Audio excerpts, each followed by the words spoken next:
You know what's really interesting? Well, there's, I guess, I had a lot of thoughts, which got me a thinking, you know? My supervisor, like, he ended up showing me his work and was like, what do you think the future probabilities of me making, like, what do you think, where do I go? What do kids like these days? And I'm like, what? He's like, yeah, do they like, what do they like? What style? Do they like this style or that style? Like, you know, I'll do the same thing, but what's the next thing? And then I started thinking about like that, and I was like, wow, it's really interesting that he's asking me, you know, like, this is my artwork.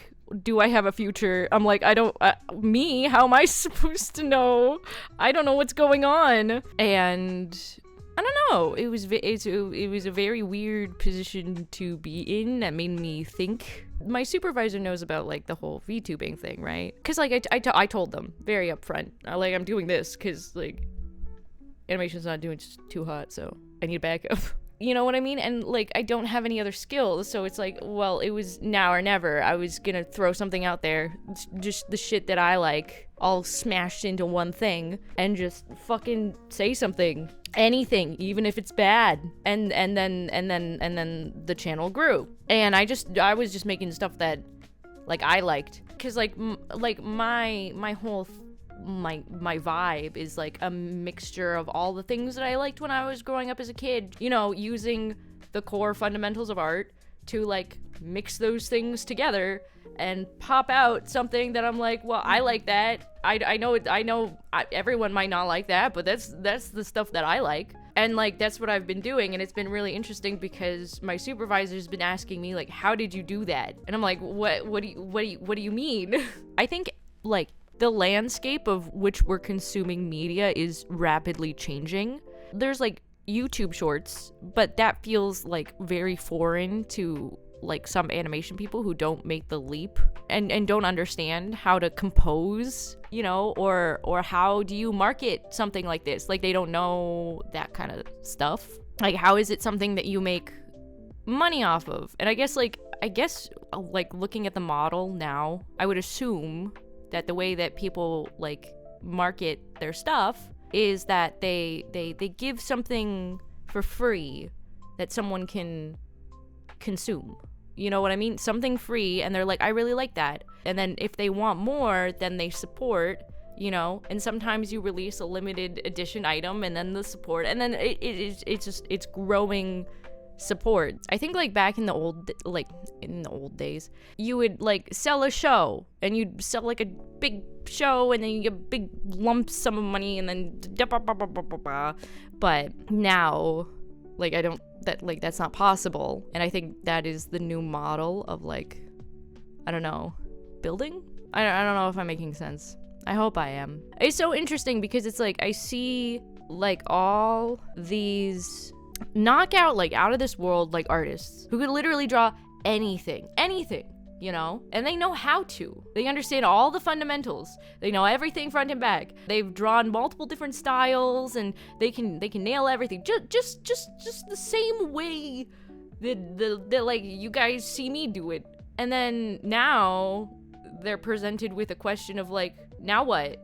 No one's giving me instructions anymore. What do I do? Because even though they have all this knowledge, they don't know what to do with it because they were getting instructions on what to do by other people. And it's so interesting that like, I don't know, I feel like it's like dying in Canada, or like it's basically almost dead. And I feel like the reason why was because like we were all focused on how to do it, and then after we did it, we didn't know what to say because no one taught us how to be creative. They taught us how to draw. They taught us all of the fundamentals, everything that we could do. We can say it. The industry here, in my opinion, did not harbor and like nurture creativity, which is crazy to say. Are you allowed to be creative? So it's interesting. Some people are like allowed to, but it's a very select few who get to make those creative decisions. Like, say I get like a director and they're like, you know what, you can think of stuff, you know? If they tell me go think of stuff, I'll be like, okay, cool, and then I'll make stuff, and then I'll show them, and they'll be like, wow, that's really cool. But most of the time, when they, like, people assume that I'm just like a girl who doesn't know what they're doing. Well, not that, like, you know, I saw this and it's like, hi, and then they'd be like, wow, who is this person? And then if they didn't trust me, they would specifically map out every single thing you had to do. They would write it down, or they would like draw it really, really, really quickly and be like step for all the shots. And then when it gets to the animation stage, they see the whole thing done. They don't have to compose anything because there's a specific person who puts all the assets in to plot out the scene. It's called a scene planner. Write that down. It's on the test. I'm kidding. I need to calm down. Yeah, so the scene planning is done by another person. They just follow what's in the storyboard. Then the animators get it, and by the time it goes to animation, like, all the thinking has already been done, because like you look at the scene that you need to do, you're like, I need to make that, and then the animators will animate the characters. They have separate effects animators to do the effects. So for example, say like a character does a thing and has like a magical sparkly wand, little sparkles come out. The sparkles would be done by a different person who is in the effects department. Can I ask what unions are like in the animation industry? Sounds like y'all need them. Right now, currently, there are no animation unions in Canada. And people have been talking about unionizing for a very, very long time. But here's the thing. This is all my opinion. This is just my opinion. So, like, don't take anything that I have seriously. But also, like, I feel like the animation... I don't know what's going on with the animation industry. Like, I feel like it's really, really, really, really, really dead. And everyone kind of knows it. And I'm like, I don't know what to do. You know what I mean? Does artists also have the problem of wanting to be perfect? Something so basically, yeah, never gets done pushed by deadlines. Yeah, so it's interesting. At least from the things that I've seen, just being like around. This is just what I see.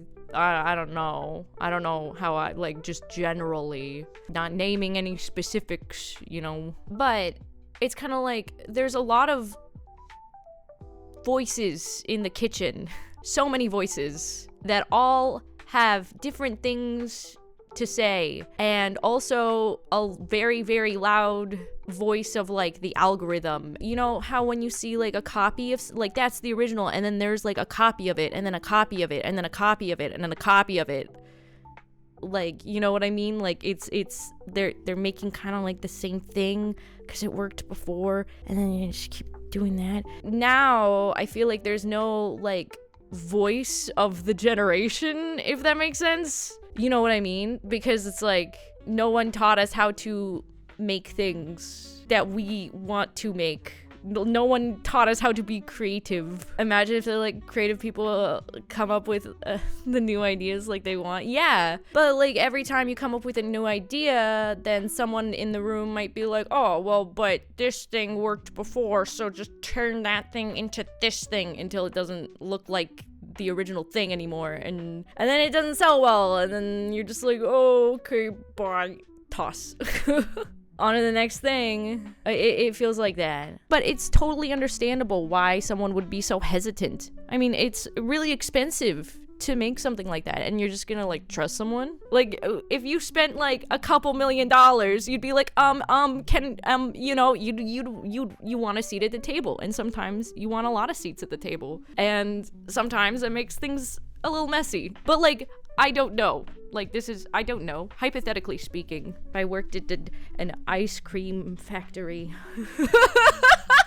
I'm sorry, this sounds awful. Oh my god, but there's like a bright side, right? I think one thing that was like interesting learning about like throwing my stuff on like Twitch and stuff It's that I was very surprised of how generous everyone is. That surprised me. I was like, whoa, what the hell? Second of all, like, how much you guys really appreciate artists and like creativity. And it made me realize that everyone's looking for something new. They want to get their mitts on some cool stuff, you know? And it's not that like the passion for creativity died. It's there's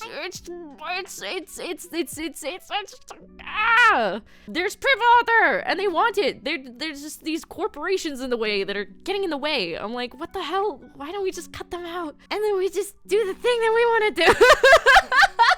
You know, but yeah, I was creative once. Don't let them stop you from being creative. I think you're already hella creative. But if you want to get real, like, fucking, let's just make some shit. Just, I don't care if it looks like not perfect or whatever. That's like,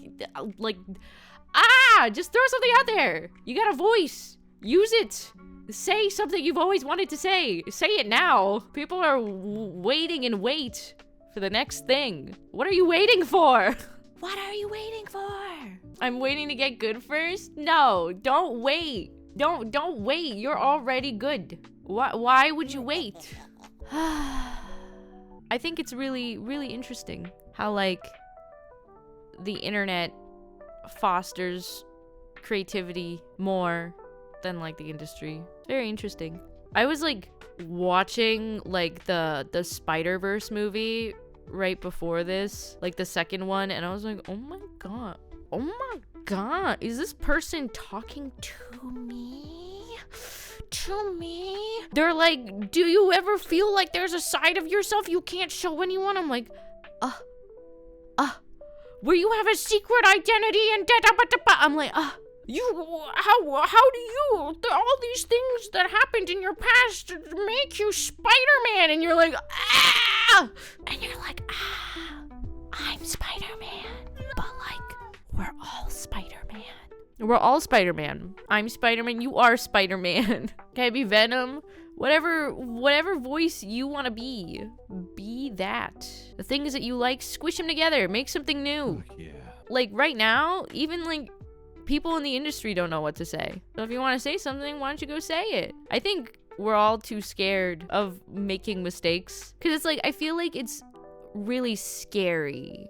I guess this goes into like talk about like finding your style. Like, how do you find your style? Once you master the fundamentals, and you can just basically make anything. Like the last step is like, okay, what do I make? What do I have to say? And it's taking all the things that you've learned in those fundamentals and mixing it with the things that you used to like or you currently like. Make it. Squish them together. Say something. Say anything. Don't be afraid of if it's bad. Don't be afraid if it's not, if you don't think it's good enough. Me not learning anatomy for 5 years, only to not follow them when making a cartoon style. That's the thing about a cartoon style, that it could mean so many things. It could be rubber hose, which means there's no limbs and it's all just tubes. Then you don't really need to learn any anatomy. However, if you go to something like cartoon style, like Into the Spider-Verse, you're gonna need anatomy. When you learn a skill, your toolbox gets bigger. And that makes you able to say things however you want to say it. You're choosing to do things this way. And like, I don't know. I think everyone's just too scared to like, what if I throw my voice out there and it's not good enough? Or like, what if I throw my voice out there and people think that it's dumb? It's just like, well, everyone's too scared to do anything. So just say something, anything. Because it's like, well, if my voice was all my favorite things mushed together and shot out, I would be extremely happy. I mean, like, yeah, it's all my favorite things mushed into one. If I had a voice as sick as that, why wouldn't I say anything? Why aren't you saying anything? The things that you like, they're cool. Does that make sense? Okay, they're being all emotional and comment. I am.